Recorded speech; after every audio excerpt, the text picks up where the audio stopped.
Hello and welcome to a new tutorial with PSDBox. I'm Andrei, and in this manipulation tutorial I want to show you how I created this manipulation that you see here on the screen. It's not a difficult tutorial, I would say it's an intermediate level. I'm using Photoshop CC 2019, but you can use even Photoshop CS6 if you have advanced Photoshop skills. And in fact, I've even seen people making my tutorials using Affinity Photo. So the principles are pretty much the same on all design software. You just have layers and adjustments and layer styles. Now, before we start, I want to remind you to subscribe to my channel if you want to receive updates when I upload new videos, and tap the bell icon if you want to receive a notification every time I upload a new video. If you're new to my channel, I post Photoshop tutorials. I've been using Photoshop for 10 years now, and I specialize in photo manipulations. Also, make sure you check my premium tutorials here on YouTube, where you can get more advanced exclusive tutorials or if only for members, and you also get access to the PSD files as well as the original resources that I'm using for all my tutorials. That being said, let's get started.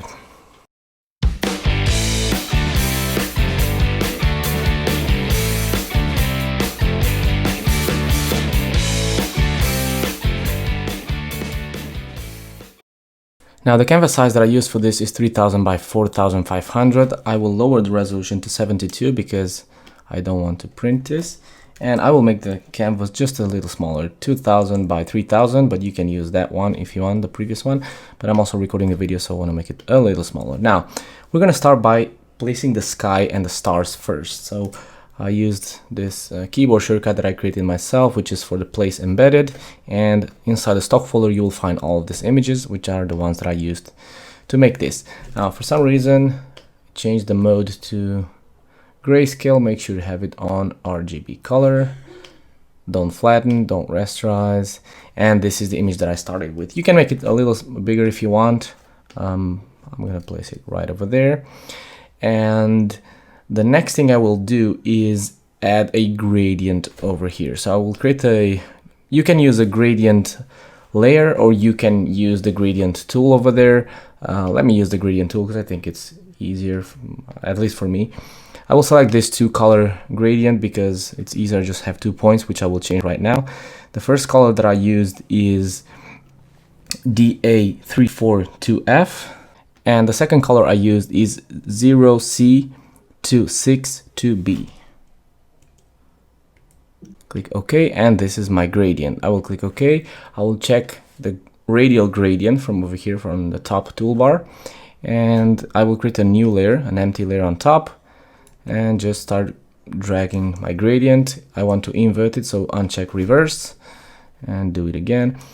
What we're looking for here is I'm just going to drop the opacity of this layer just a little bit so I can see it better. I want to have that red part right over here and the blue right over here. This is just because I want to recolorize the image, and this is just a way of doing it. You can use hue saturation if you want. I think the red part is too high. Let me just do it again. So just make a few tests, or just draw a few gradients until you're satisfied with what you get. Okay, this is just a way of recolorizing the image. You can use other techniques if you want to. Now I'm going to add a curves adjustment, and here I'm just going to drop this to 123 for the input and the output to 84, just to darken the whole thing a little bit. And before I move on and add the moon and the rest of the elements, I want to add those clouds over here to just create my ground, if you will. Let me just delete the background and add my clouds here. Now this is an image I got from Deposit Photos. If you're watching this from YouTube or from my website, you will find a smaller resolution, but you will be able to use it. This is the original size, which is about 10,000 pixels wide. It's huge. As a premium member, you'll get the original sizes of this, but even the free version is really good quality, so you will be able to work with it just fine. And I will put it right over there somewhere. After I mask it, I will be able to change the size if I want to. Actually, I'm going to just double click and open it on a new tab here, just because I want to remove the top part. You can use the quick selection tool. It's the tool that I used for this, and just increase a little bit the tool size, well, the diameter of this tool, and just start dragging Now I will create a layer mask, crop it and put it back here. For some reason my smart objects are not updating, so I have to manually do it, convert to smart object.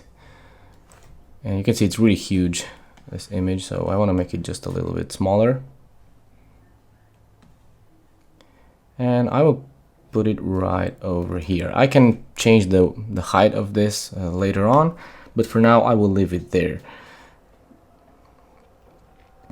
Now I will add the moon and the boat, because those are the elements that I still have to add over here, and after that we can move on and make the adjustments. Let me call this clouds, and I will bring the moon in. Actually, I'm going to open it on a new tab because I cannot create smart object for some reason, and I will use a really quick selection, the elliptical marquee tool. I'm going to draw some guides here to the center of the moon. It's going to help me make the selection a little easier. I think here it's more or less the center of that moon. Make a selection, pressing and holding down the Shift and the Option key on a Mac, or Shift and Alt if you're on Windows. Create a selection, and now move this moon to your canvas over here. Of course, you want to have it underneath the clouds, so beneath the clouds layer. And I'm going to put it right over here.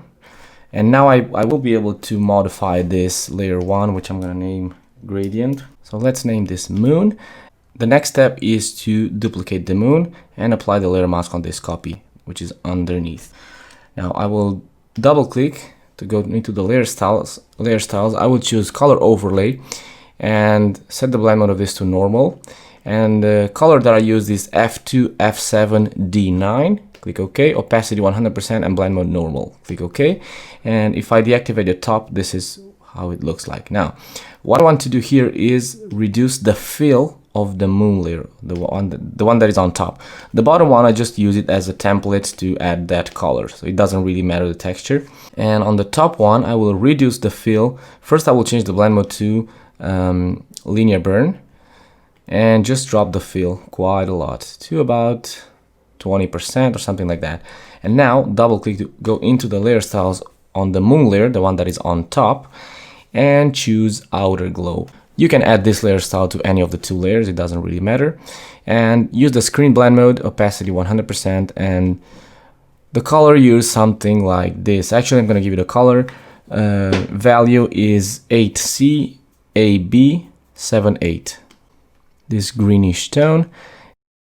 Increase the size to the maximum and the range as well to 100%. Now, if the light glow is too strong, just go into the color picker and drag this down to darken this color and click OK, and you're good to go. Now this is our moon, and let's add the boat now. It's a PNG file. I'm gonna give you two of them, this one and this one. This is the one that I used. It's a bit too dark, but I rendered it with the light in front of it just to simulate the light that comes from the moon. But as I said, you can use any of the two that I give you. And let me see the size. And we have to make some adjustments to this. But before we do that, let's add our man standing here, and then we can move on and make all the adjustments that we need.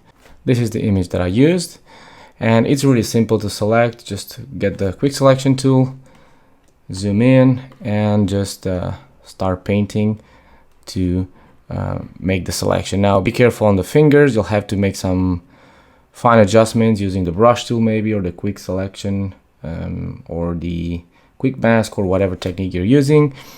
Okay, this is how the selection looks like. I flipped it, and let's put that right over here. I'm going to turn it into a smart object because I want to make it smaller, and I want to be able to make it bigger again if the size is not correct later on. And I think I will leave it right over there. Now, let's name this layer man, and we'll mask it a bit later on after we make the adjustments for the boat. So let's go to the boat right now because it's too dark. But actually, before we make adjustments to the boat, let's work on the cloud. So let's hide the boat for now. Let's go into the clouds layer styles and add a color overlay. And the color code that I used is 1D5437. Click OK, and the blend mode that I add for this is darken. okay, and drop the opacity to about 40% or something like that. Next, add some curves on top of it. You can use smart filters if you want, but I'm gonna use a layer. Clip it with Alt-click between the two layers so that it only affects the clouds, and just drag this down a little bit like so. And then another point with input 165 and output 126. This will darken the whole thing. You can also desaturate this with Control-Command-U. You can drop the saturation a bit to about -50. And again, I'm gonna go into the layer styles because I want to add something else, which is a gradient overlay. You can use a layer on top of it and use multiply, but I will use a layer style because that way I can save some space here on the layers palette. So here I want to have a black and white. I will choose a radial type and just move this around so I can see where it is. I'm gonna reset the alignment, set the scale to 100 so I can see what I'm doing. Basically, what I want to do is darken the edges around here and just have some light here. So I will increase the scale back to 150 and of course drop the opacity quite a lot to about 50%. I think it's okay. Of course, you can also paint these shadows manually if you want to, but I think it's quicker with this gradient. Actually drop the scale a bit and let's do that actually. Yeah, use the camera raw filter, but before we do that, let me just blur a little bit the edges of these clouds. The way I did that is using a filter, using the blur gallery and using the, I think it's the tilt shift blur. Maybe we should do this after we use camera raw, so let's do that. Let's cancel, let's merge everything and create a single layer for the background. So once you're done with this, create a new layer. Make sure the boat and the man are on top and they are not active. And on this layer, selected this empty layer, which is underneath the man and the boat and on top of everything else. Press Shift Option Command E or Shift Alt Control E if you're on Windows. This will merge everything into this new layer. And I'm going to turn this into a smart object. And the reason why I'm doing this is because I want to add some effects using camera raw. Sometimes I do this, I create a background, and when I'm happy with it, what I'm doing is just add some extra effects on it using camera raw and then continue with the manipulation. But this is just my way of working. You can see basically what I'm doing is increasing clarity here. I want to also increase the vibrance, probably lower the highlights. Well, not the highlights, the shadows, sorry. The shadows and the whites, I'm going to increase them just a little bit.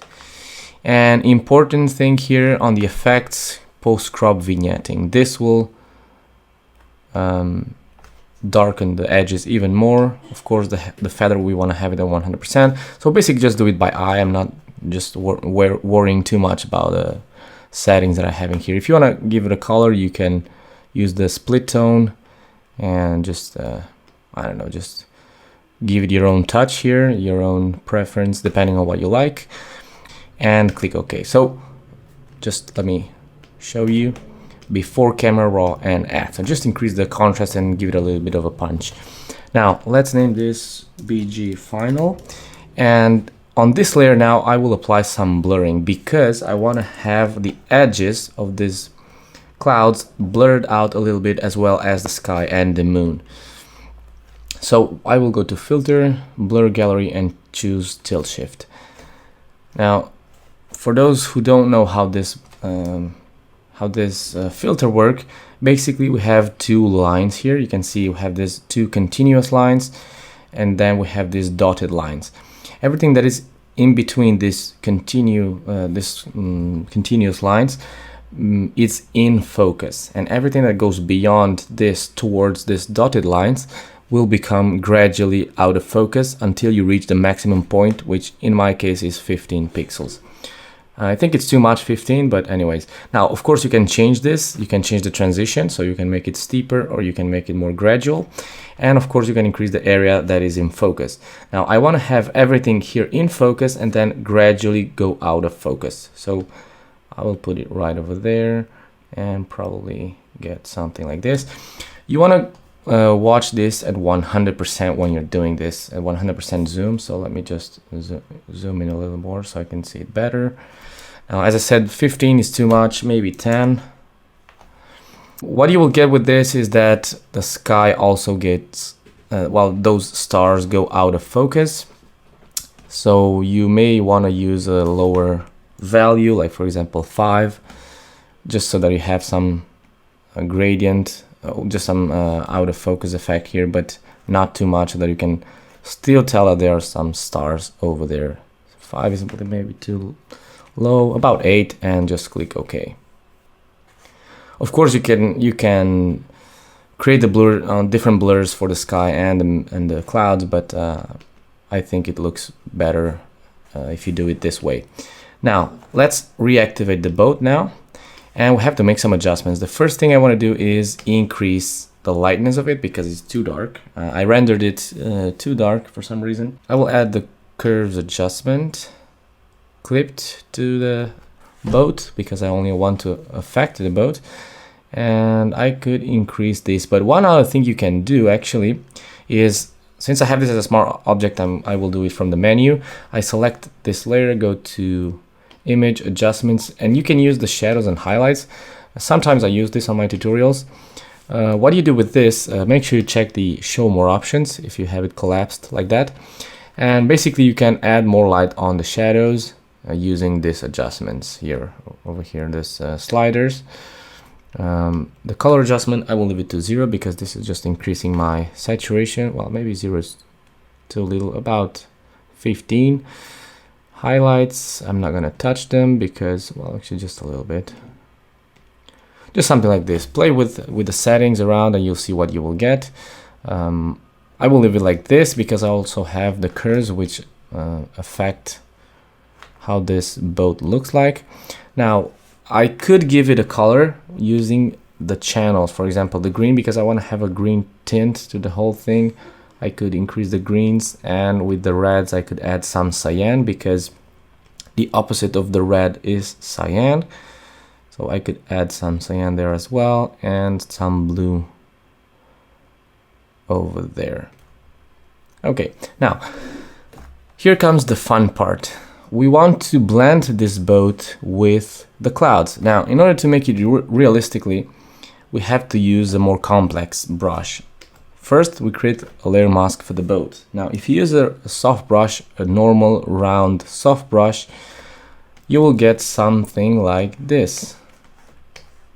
Not looking bad, but not really that realistic. So, in order to get a more realistic result, we can create a cloud brush. And I want to take advantage of this tutorial to show you how to create a cloud brush. It's not difficult. If you already have cloud brushes, you can use those, but I'm going to show you how to create one in case you don't know how to do it. So go to the stock folder and open a cloud image. Now you have several. You can even use this same image that I used to sample some part over here, but I have some other images, like for example this one and this one. I think I'm gonna get this one, but you can use any of the two. Open it in Photoshop, and what you want to do is you use the quick selection tool and just get rid of the sky. The selection doesn't have to be precise because we're gonna blur this brush anyway. Now create the layer mask. Of course we want it inverted, and the background should be black. Actually it should be white, sorry, because everything that is white will become transparent on the brush. And now the cloud we will desaturate it and probably increase the contrast as well. Just do something like that, something really dark. Click OK. Now in order to turn this into a brush, first we have to make the image smaller because the maximum size of the brush is 5000 pixels, and I only need this part over here. So I'm going to make the whole thing, I'm going to crop the image. And if you're wondering why black and white, is because brushes only, when you create a brush, it only accepts black and white values. Everything that is black will become your brush, and everything that is white will become the background. transparent, sorry. Now, with this image ready like this, go to edit and choose define brush preset. If this is grayed out, it's because most likely your image is wider than 5000 pixels, which is the maximum size for brushes. Now, again, go to edit, define brush preset. You can give it a name. Let's name this, you can see I got this from unsplash.com. I'm gonna name this cloud and click OK. Now you can see that my brush is created. Close this, I no longer need it. Now my brush is created.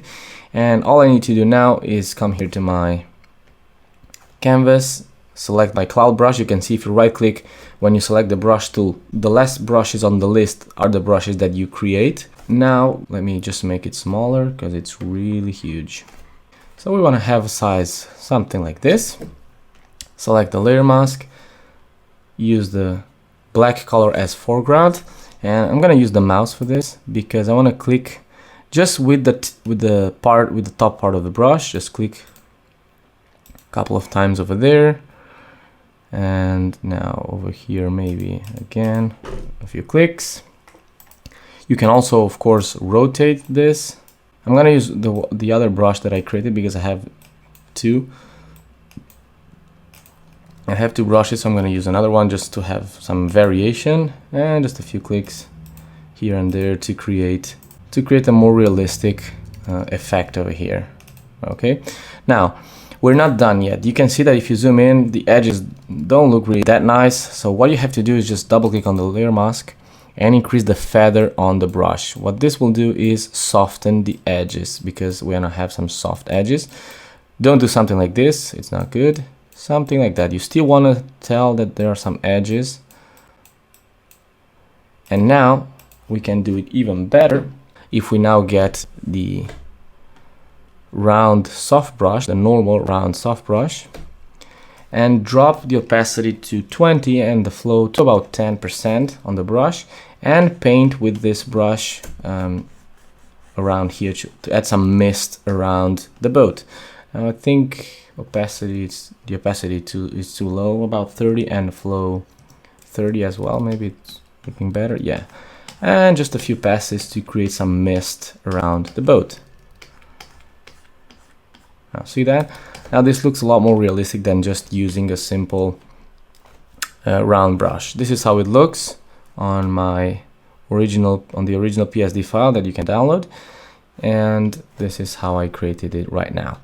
Now let's reactivate the man here, and of course we have to make some adjustments to him as well, but first we want to place it inside of this boat. So make sure you have the right size, judge it the best you can based on the size of the boat, and we want to have it a little lower because he's supposed to stand inside of the boat, not on top of it.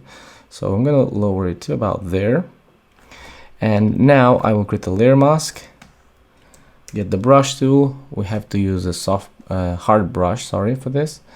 So increase the hardness, and I'm gonna paint with black to hide his feet here, something like that. And now I'm gonna just paint back in here up to the edge of the boat. Perfect. And here I want to make the illusion that he's standing behind this this thing over here. So I'm just gonna paint to about there. I'm doing it really quick, okay, just to show you how I did it.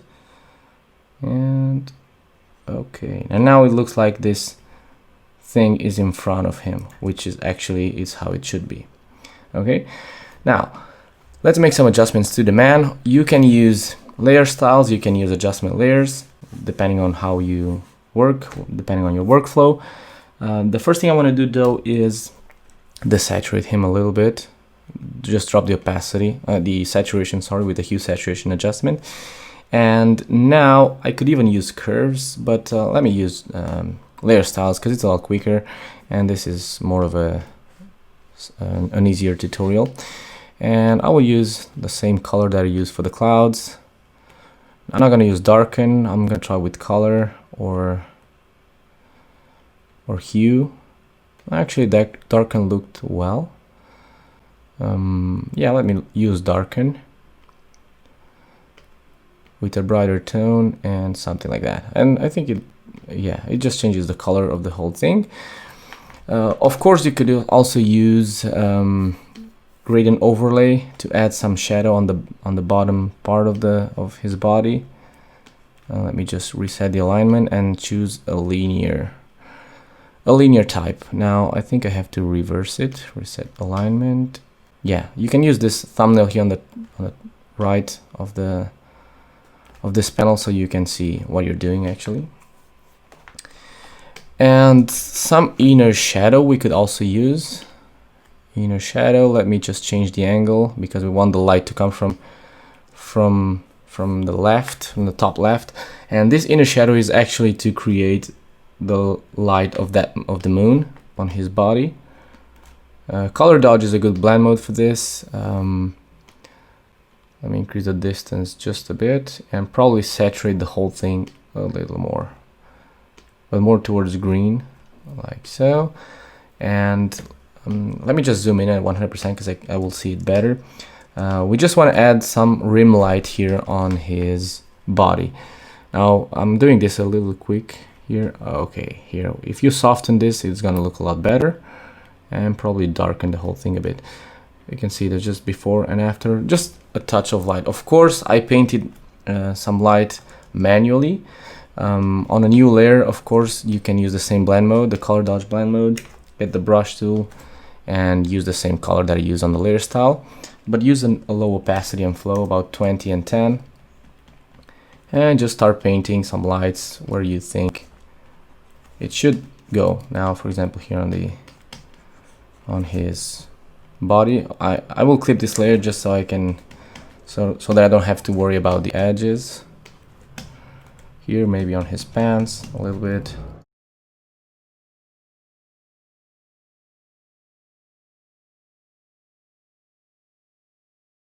Okay, something like that. And if you want, you can also paint some shadows, but in my case, I'm not gonna do it. Let's name this light. And one other thing that I did is I created some, well, you can see how I cut this here.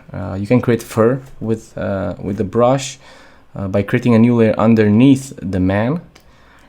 You can get the brush tool, use a hard brush with a really low size, 1 pixel, and just sample from there, and with an opacity and flow of 100%. Let me just also activate the transfer with pen pressure. I'm using this because I have a graphics tablet. I have this Wacom tablet, so it's sensitive to pressure, but you can do it with the mouse as well. So just sample from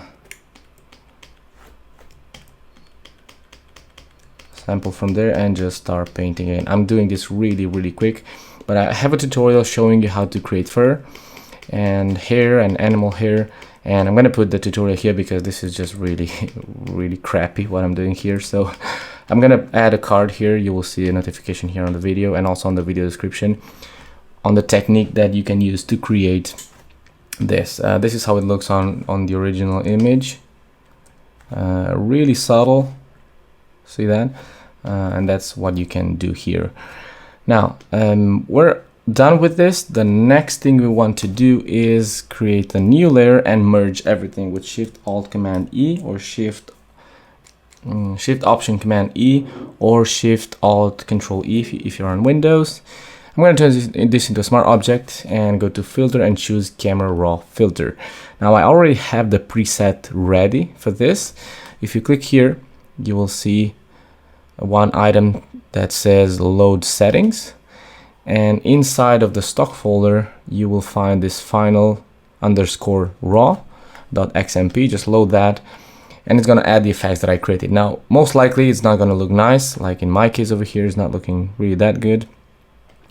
Just go through the settings here and see what it works for you and what it doesn't, and just change the settings however you please, and just tweak the settings and see what you get. That was too strong, maybe something like that. I don't like this greenish effect here that I have. Of course, you can also use gradients like this and make local adjustments. Let me reset this and probably increase the exposure and drop the saturation a bit. and click OK. And at the end, I also added some other adjustments. Like for example, I usually add solid colors. Let me just do this. Oops. On top, for some reason I messed up with that. Okay.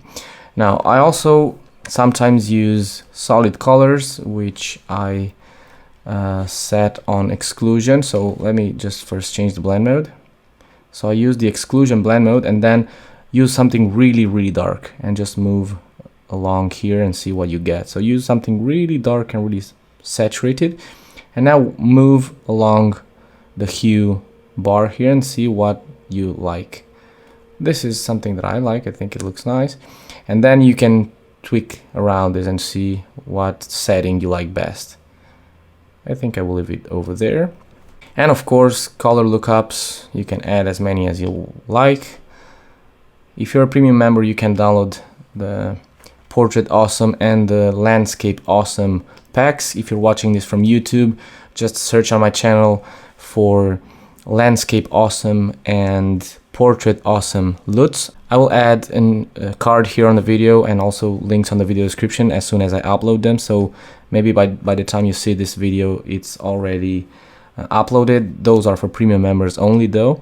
So from here you can change, well, choose any combination that you like and maybe use a second one, a second color lookup with another preset. Let's try Smoky.